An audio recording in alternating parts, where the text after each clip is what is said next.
Immediate ಆಗಿ ಕೈ ಕಡೆಯಿಂದ ಕೆಲವೊಂದಿಷ್ಟು ಅಪ್ಡೇಟ್ ಗಳು ಬರ್ತದವ. ನಾವು ಅವಾಗ್ಲೇ ಹೇಳ್ತಿದ್ವಿ ವಿತೌಟ್ ಏನು ಕೂಡ ಅಂತಂದ್ರೆ ಸೀಟ್ ಮ್ಯಾಟ್ರಿಕ್ಸ್ ಇಲ್ಲ, ಫೀ ಸ್ಟ್ರಕ್ಚರ್ ಇಲ್ಲ, ಏನೋ ಒಂದು ಶೆಡ್ಯೂಲ್ ಇಲ್ಲದೆ ಆಪ್ಷನ್ ಎಂಟ್ರಿ ಬಿಟ್ಟಿದಾರೆ ಅಂತಂದ್ರೆ ಇವತ್ತೆಲ್ಲಾನು ಕೂಡ ಅಪ್ಡೇಟ್ ಬರುತ್ತೆ ಅಂತ ಹೇಳಿದ್ವಿ. ಅಂದಂಗೆ ಇವತ್ತು ಸದ್ಯಕ್ಕೆ ಒಂದು ಪ್ರಾವಿಷನಲ್ ಶುಲ್ಕ ರಚನೆ ಮತ್ತು ಮೊದಲ ಸುತ್ತಿನ ಸೀಟ್ ಮ್ಯಾಟ್ರಿಕ್ಸ್ ಅಂತ ಬಿಟ್ಟಿದ್ದಾರೆ.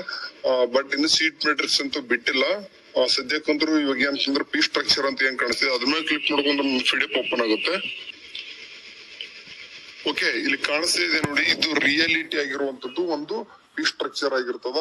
ಫಾರ್ ಎಕ್ಸಾಂಪಲ್ ನಿಮ್ಮ ಒಂದು ಇಂಜಿನಿಯರ್ ಸ್ಟೂಡೆಂಟ್ಸ್ ನೋಡೋದಂತಂದ್ರೆ ಗೌರ್ಮೆಂಟ್ ಕಾಲೇಜ್ ಸಿಕ್ಕರೆ ಎಷ್ಟಿದೆ ಅಂತಂದ್ರೆ 42,000 ಇದೆ. ಅಂಡ್ ಅದೇ ಗೌರ್ಮೆಂಟ್ ಕಾಲೇಜಲ್ಲಿ SNQ ಕೂಡ ಸಿಕ್ಕರೆ 21,000 ಸಿಗ್ತದ.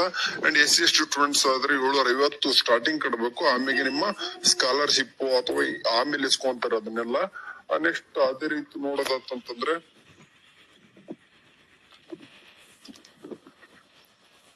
ಹಂಗೆ ಒಂದು ಬೇರೆದು ಕೂಡ ನೋಡೋದಂತಂದ್ರೆ ಇಲ್ಲಿ ನೋಡ್ತಾ ಇರ್ಬೋದು.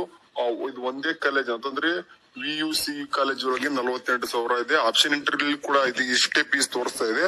ಅದಾದ ನಂತರ ಅಲ್ಲಿ ಏನಂದ್ರೆ SNQ ಕೂಡ ಸಿಕ್ಕರೆ ಅವ್ರಿಗೂ ಕೂಡ 21,000 ಇದೆ.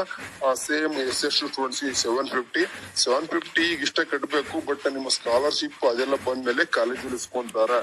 ಅಂಡ್ ನೆಕ್ಸ್ಟ್ ಏನಪ್ಪಾ ಅಂತಂದ್ರೆ ಇಲ್ಲಿ ನೋಡ್ತಿರ್ಬೋದು ಅಂತಂದ್ರೆ ಇವಾಗ ಹೇಳಿದೆ ನಾನು ಪ್ರೈವೇಟ್ ಕಾಲೇಜ್ ಸಿಕ್ಕಾಗ ನಿಮ್ಗೆ 1 ಲಕ್ಷ ಅಂದ್ರೆ 84,000 ಕೊಟ್ಟಿದ್ರು. ಆಕ್ಚುಲಿ ರಿಯಾಲಿಟಿನೇ ಬೇರೆ ಅಂತಂದ್ರೆ ಹೇಳ್ದಂಗೆ 1,04,000 ಮೇಲೇನೆ ಆಗುತ್ತೆ ಅಂತ ಹೇಳಿದೆ. ಈಗ 1,07,000 ಇದೆ, 1,15,000 ಇದೆ. ಸೇಮ್ ಅಲ್ಲಿ ಅಂದ್ರೆ SNQ ಕೋಟ ಆದ್ರೆ 31,000 ಅಂತ ಇದೆ. ಒಂದು 35,000 ವರೆಗೂ ಕೂಡ ಬರಬಹುದು. ಅಂಡ್ SC ಸ್ಟೂಡೆಂಟ್ಸ್ ಆದ್ರೆ ಸೇಮ್ 750 ಕಟ್ತಾರ. ಬಟ್ ನೀವು ಸ್ಕಾಲರ್ಶಿಪ್ ಬಂದ್ಮೇಲೆ ಇಸ್ಕೊಂತಾರ. ಓಕೆ, ಇಂಜಿನಿಯರ್ ಸ್ಟೂಡೆಂಟ್ಸ್ ಇಷ್ಟೇ. ಓಕೆ, ಬೇರೆ ಕೋರ್ಸಸ್ ನೋಡೋದಂತಂದ್ರೆ ಲೈಕ್ ಇಲ್ಲಿ ನೋಡಿ, ಓಕೆ ಇಲ್ಲಿ ಕಾಣಿಸ್ತಿದೆ ಬಿ ಫಾರ್ಮ್ ಕೂಡ ಕೊಟ್ಟಿದ್ದಾರ. ಬಿ ಫಾರ್ಮ್ 14,000 ಇದೆ. ಇನ್ ಕೇಸ್ ಅನ್ಎಡೆಡ್ ಕಾಲೇಜ್ ಸಿಕ್ಕರೆ 26,000 ಆಗುತ್ತೆ. ಸೇಮ್ ಅದೇ ರೀತಿ ಫಾರ್ಮ್ ಡಿ ಸಿಕ್ಕಿದೆ. ಫಾರ್ಮ್ ಡಿ ಕೂಡ ಅನ್ಎಡೆಡ್ ಕಾಲೇಜ್ ಇರೋದು, ಹಂಗಾಗ್ಬಿಟ್ಟು 67,000 ಆಗುತ್ತೆ. ಅದಾದ ನಂತರ ನೆಕ್ಸ್ಟ್ ಬರೋದು